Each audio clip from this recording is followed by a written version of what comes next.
رات کو میرے سسر جی کے کمروں سے چیخوں کی آواز آتی تھی۔ میری ساسو ماں تو کب کی مر چکی تھیں۔ سسر جی کا راز جاننے کے لیے ایک رات میں ان کے کمرے میں چھپ گئی۔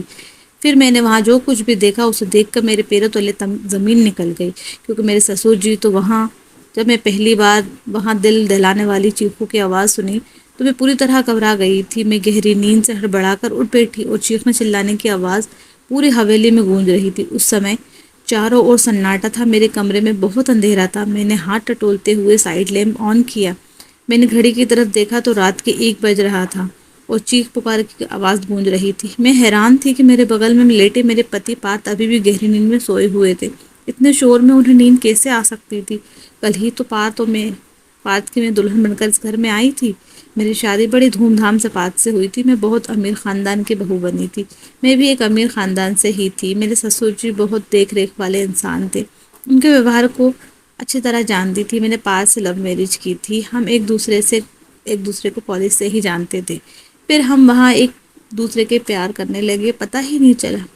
ہم فون پر گھنٹوں باتیں کیا کرتے تھے۔ ہمارے رشتے کو 3 سال ہو گئے تھے اور اب کالج ختم ہونے والا تھا تو ہم نے شادی کا فیصلہ کیا۔ ہم نے ایک دوسرے کو شادی کے لیے پسند کیا تھا۔ ہم دونوں ہی امیر خاندان سے تھے، اس لیے کسی کو بھی اس رشتے سے اعتراض نہیں ہوا۔ میری شادی کی پہلی رات تھی اور اسی رات میں نے چیخ سنی تھی۔ ایک لڑکی کی چیخوں کی آواز تھی، جیسے وہ اپنی مدد کے لیے کسی کو پکار رہی ہو۔ پہلے تو میں نے سوچا کہ کمرے سے باہر جا کر دیکھتی ہوں کہ آواز کس کی ہے اور کہاں سے آ رہی ہے، کون ہے جو اس طرح سے تیز آوازوں سے چلا رہی ہے۔ لیکن میں ایک دن کی دلہن تھی، یوں کیسے منہ اٹھا کر کمرے سے باہر نکل سکتی ہوں؟ 1 گھنٹہ وہاں آواز گونجتی رہی، اس کے بعد شانتی چھا گئی۔ مجھے پارتھ کی نیند دیکھ کر حیرت ہو رہی تھی، وہ اتنے شور میں کیسے سو سکتا تھا؟ لیکن کچھ دیر بعد آوازیں آنے ایسے بند ہو گئیں جیسے کوئی بھی شور ہوا ہی نہیں تھا۔ میں دوبارہ سے لیٹ گئی اور اب میری آنکھوں سے نیند کوسوں دور جا چکی تھی۔ میرا دماغ بار بار اسے چلانے والی لڑکی کو ڈھونڈ رہا تھا کہ وہ کون تھی اور وہ کیوں چلا رہی تھی، اور اس کی آواز پر سب لوگ خاموش کیوں تھے، ورنہ ایک سی ہلچل سی مچ جانی چاہیے تھی۔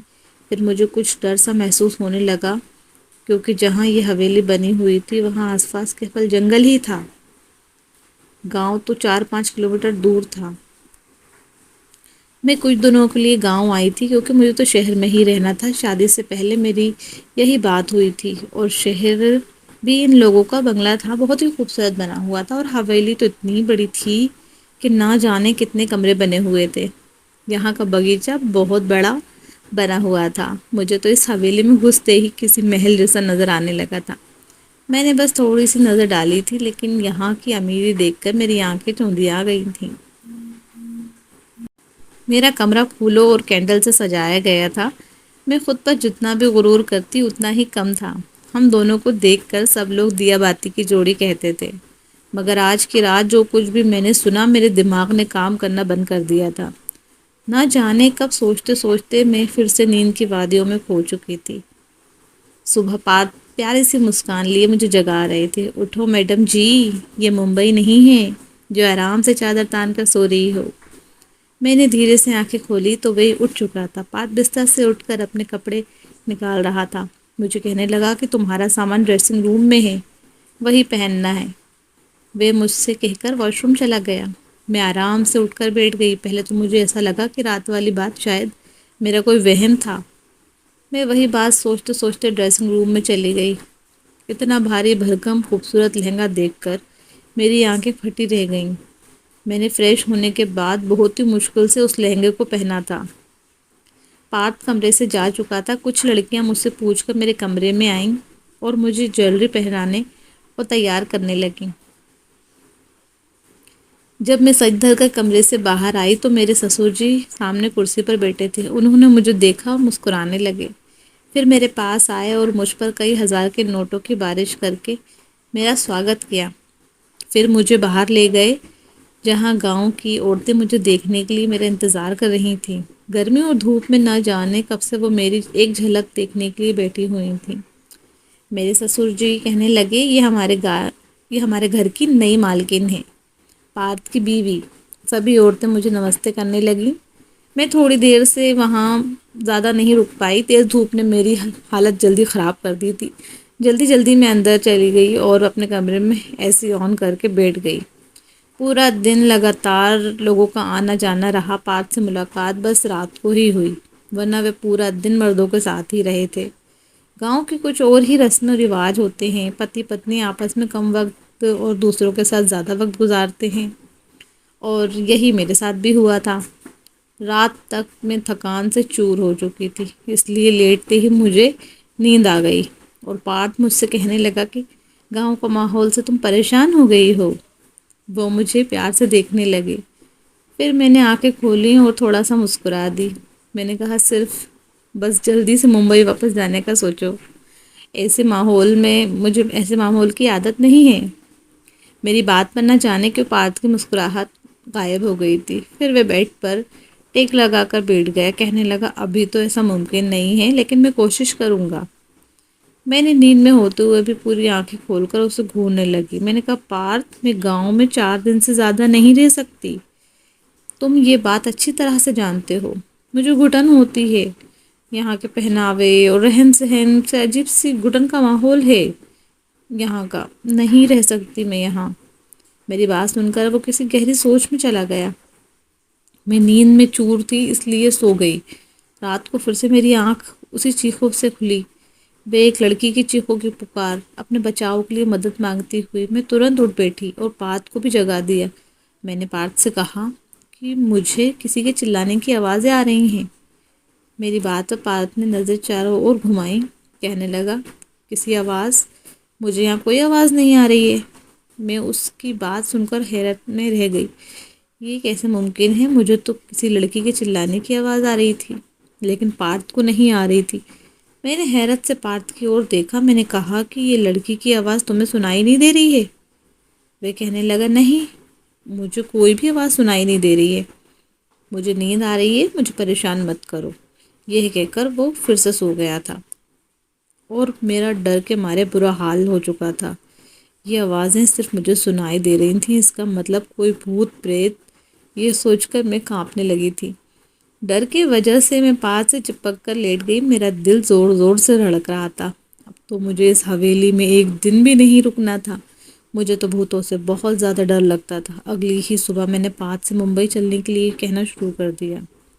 میں نے کہا مجھے واپس ممبئی جانا ہے، مجھے ڈر لگ رہا ہے، 2 دن سے مجھے یہاں چلانے کی آوازیں سنائی دے رہی ہیں جیسے کوئی لڑکی مدد کے لیے پکار رہی ہو۔ میں یہاں نہیں رہ سکتی۔ ڈر کی وجہ سے ایسا لگ رہا تھا جیسے میں ابھی رو دوں گی، اور پارتھ مجھے دھیان سے دیکھ رہا تھا، وہ بار بار مجھے چپ کرا رہا تھا۔ وہ مجھ سے کہنے لگا ورشوں سے اس حویلی میں ایسے ہی سائے ہیں، کسی کسی کو ایسی آوازیں سنائی دیتی ہیں جیسے کہ تمہیں سنائی دے رہی ہیں۔ ایسا مجھے جب میں چھوٹا تھا تب پاپا نے بتایا تھا، لیکن اس سائے نے کبھی ہمیں نقصان نہیں پہنچایا، ورنہ کیا میری بھابھی یہاں رہ سکتی تھیں؟ مجھے پارتھ کی کسی بھی بات سے چین نہیں مل رہا تھا، مجھے بس ممبئی جانے کا انتظار تھا۔ صبح ناشتے کے بعد میرے سسر جی نے پارتھ سے کہا ممبئی کب جا رہے ہو؟ یہ سن کر پارتھ کے چہرے کا رنگ اڑ گیا، لیکن میں دل ہی دل میں خوش ہو رہی تھی کہ کسی کو تو ہمیں گاؤں سے ممبئی بھیجنے کا خیال آیا۔ پارتھ نے کہا پاپا جی جو آپ کا آدیش۔ پارتھ نے بہت ہی مشکل سے یہ بات کہی تھی، وہ اپنے پاپا کی بہت بات مانتا تھا۔ سسر جی کہنے لگے آج شام تک ممبئی جانے کی تیاری کرو، وہاں کا کام جا کر دیکھو۔ میں تو خوشی کے مارے پھولے نہیں سما رہی تھی۔ میں نے جلدی سے چائے ختم کی اور کرسی پیچھے کھسکا کر کھڑی ہو گئی تو میرے سسر جی کہنے لگے بہو آج تم نے ناشتہ ٹھیک سے نہیں کیا۔ میں نے کہا مجھے اپنی اور پارتھ کی پیکنگ بھی کرنی ہے، شام تک جانا ہے تو ٹائم لگ جائے گا۔ تو میری بات سن کر سسر جی پارتھ کو کہنے لگے تم نے بہو کو یہ نہیں بتایا کہ اب وہ یہیں رہے گی؟ یہ بات میرے دل پر لگی تھی اور میں آشچریہ سے پارتھ کی طرف دیکھ رہی تھی۔ وہ کہنے لگا میں بھول گیا تھا پاپا۔ میرے سسر جی پھر مجھ سے کہنے لگے بیٹا تم اب ہماری عزت ہو، ہمارے گھر کی عورتیں حویلی سے باہر قدم نہیں رکھتی، تم یہیں رہو گی، ممبئی صرف پارتھ جائے گا۔ یہ سن کر میں دنگ رہ گئی۔ پارتھ نے پہلے نہیں بتایا تھا؟ اس نے یہی کہا تھا کہ میں تجھے اپنے ساتھ لے کر جاؤں گا۔ میں غصے کی وجہ سے اٹھ کر اپنے کمرے میں چلی گئی۔ مجھ سے جھوٹ بولا گیا تھا۔ کچھ دیر بعد پارتھ کمرے میں آیا۔ میں رونے لگی۔ میں نے کہا مجھے اس بھوت بنگلے میں نہیں رہنا۔ تم نے مجھ سے کہا تھا ہم ممبئی میں رہیں گے۔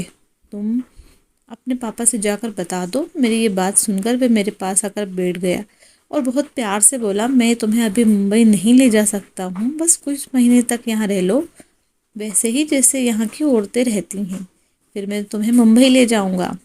ویسے بھی تو میں تمہارے بنا نہیں رہ سکتا، میرے لیے بھی اتنا ہی مشکل ہے جتنا تمہارے لیے۔ میں نے کہا میں تمہارے بنا یہاں نہیں رہوں گی۔ رات کے وقت وہ چیخوں کی آواز سے میری جان نکال دیتی ہیں، مجھے بہت ڈر لگتا ہے۔ وہ مجھ سے کہنے لگا تم ان چیخوں پر دھیان مت دو، تمہیں کچھ نہیں کریں گی، یہ میں تم سے وعدہ کرتا ہوں۔ تم بس اپنا کمرہ لاک رکھنا اور رات کو بالکل بھی باہر مت نکلنا۔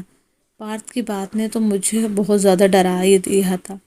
میں نے کہا میں اکیلی رات کو اس کمرے میں نہیں سو سکتی۔ پارتھ کچھ دیر سوچتا رہا، پھر کہنے لگا ٹھیک ہے، پاپا جی سے کہہ کر ایک نوکرانی کا انتظام کر دوں گا، وہ تمہارے ساتھ اس کمرے میں سو جایا کرے گی، لیکن بس تم کوشش کرنا کہ پاپا کو کوئی تم سے شکایت نہ ہو۔ میں نے اس بات پر سر ہلا دیا۔ پارتھ شام کو ممبئی کے لیے نکل چکا تھا اور میں اکیلی رہ گئی تھی۔ رات کو میرے ساتھ ایک نوکرانی میرے کمرے میں سونے لگی۔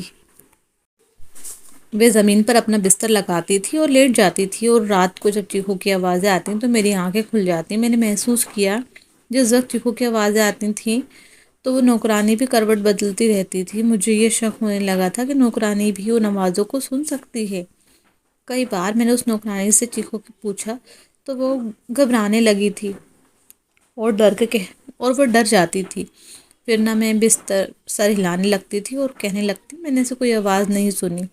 میں نے اس کے ڈر سے یہ اندازہ لگا لیا تھا کہ کہانی کچھ اور ہی ہے، اس لیے میں نے کہا کہ میں نہیں جانتی، وہ آواز تمہیں بھی سنائی دیتی ہے۔ میری بات سن کر وہ سامنے ہاتھ جوڑ کر کہنے لگی اس بات کا ذکر حویلی میں کسی سے مت کریے گا ورنہ بہت برا ہوگا۔ اس نوکرانی کی بات سن کر مجھے جاننے کی اچھا ہونے لگی کہ آخر معلوم بھی تو ہو کہ یہ سارا ماجرا کیا ہے۔ میں رات کو جب وہ چیخوں کی آواز سنی تو یہ ٹھان لیا کہ سچائی کیا ہے اس کا پتہ لگا کر رہوں گی، کیونکہ کہیں نہ کہیں یہ مجھے یقین ہو چکا تھا کہ یہ معاملہ بھوت پریت کا نہیں ہے۔ رات کو چلانے کی آواز سن کر میں اٹھ کر کھڑی ہو گئی اور دبے پاؤں اپنے کمرے کے پاس آئی اور دھیرے سے دروازہ کھلا۔ مجھے یہ آواز اوپر کی منزل سے آ رہی تھی اور میں پھر دھیرے سے چلتی ہوئی اوپر چڑھ گئی۔ وہ آواز مجھے اب اور بھی نزدیک سے سنائی دینے لگی تھی۔ جب میں ان آوازوں کا پیچھا کرتے ہوئے آگے بڑھی تو سامنے کمرے کو دیکھ کر میرے ہوش اڑ گئے۔ وہ تو میرے سسر جی کا کمرہ تھا جہاں سے لڑکی کے چیخنے کی آواز آ رہی تھی۔ میرے چہرے کا رنگ اڑ چکا تھا۔ میں واپس نیچے آ گئی اور اپنے کمرے میں آ کر اپنی بڑھتی دل کی دھڑکنوں پر قابو پانے لگی۔ یہ آواز میرے سسر جی کے کمرے سے آ رہی تھی۔ میں سوچ بھی نہیں سکتی تھی کہ وہ ایسا بھی کر سکتے ہیں۔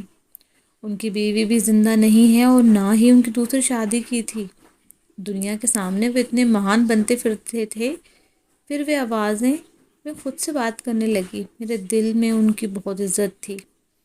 میں ان کے بارے میں اس طرح کی باتیں سوچ بھی نہیں سکتی تھی۔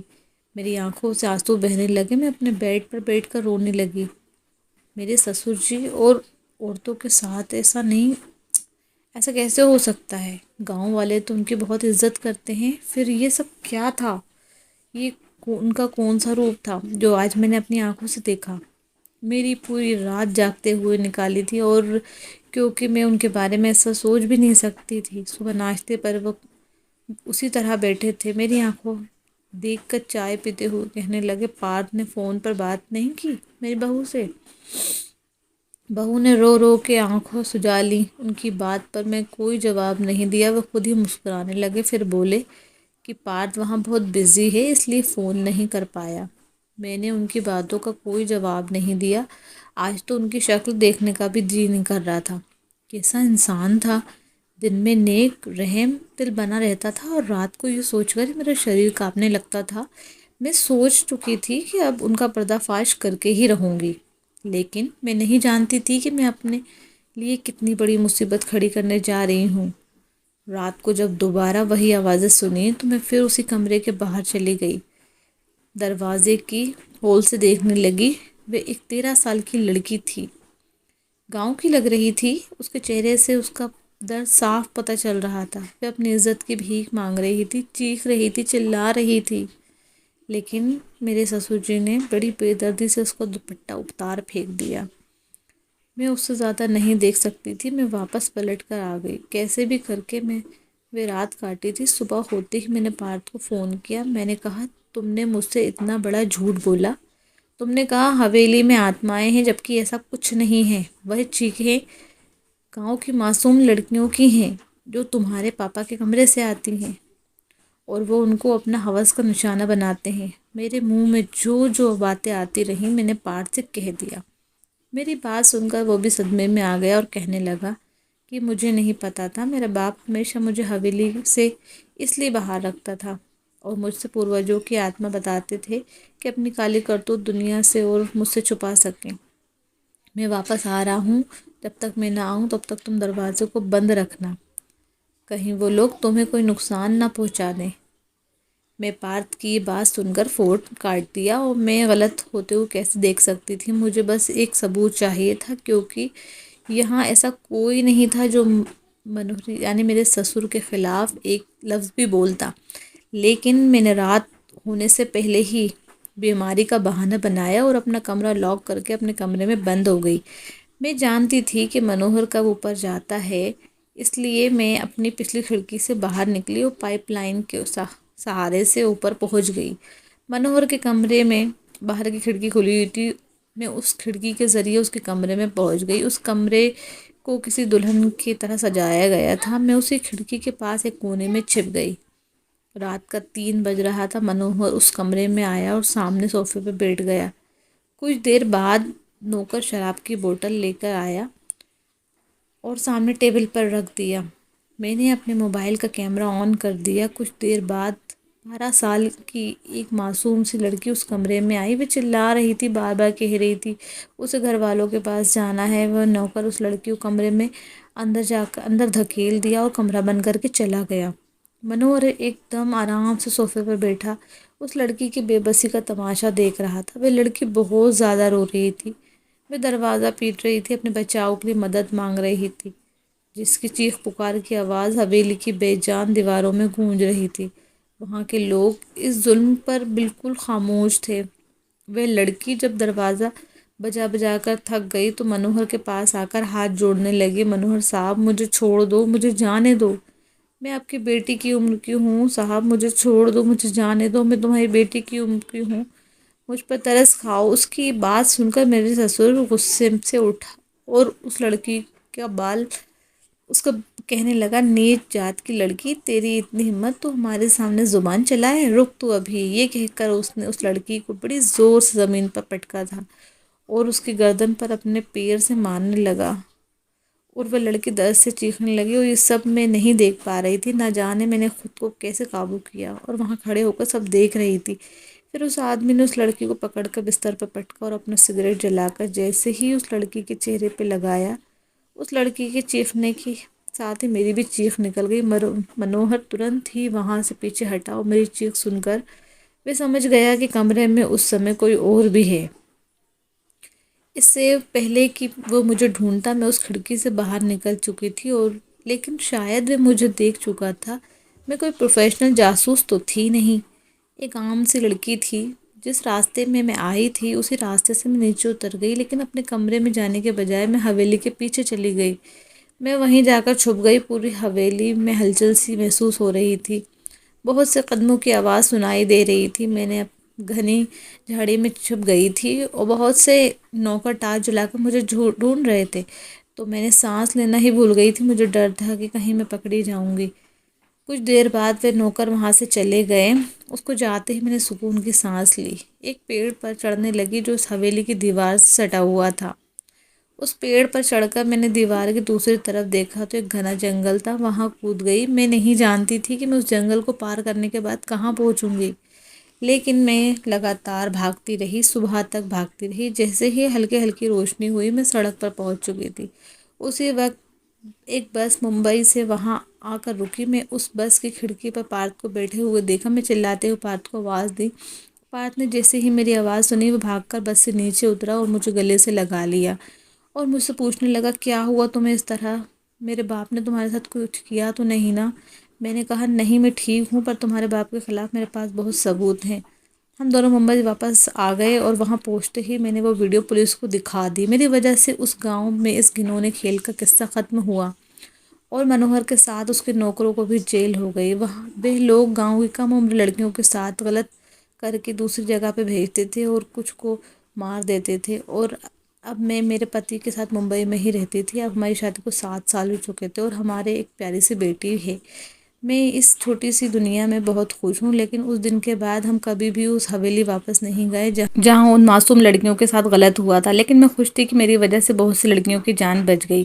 اگر آپ کو بھی یہ کہانی اچھی لگی ہو تو پلیز ویڈیو کو لائک کیجیے گا، چینل کو سبسکرائب کیجیے گا اور بیل آئیکن کو ضرور پریس کیجیے گا اور اپنی فرینڈس کے ساتھ میں ضرور شیئر کیجیے گا۔ ملتے ہیں ایک نئی ویڈیو کے ساتھ، ایک نئی کہانی کے ساتھ میں۔ اپنا سپورٹ بنائے رکھیے۔ Thanks for watching, thanks for your support.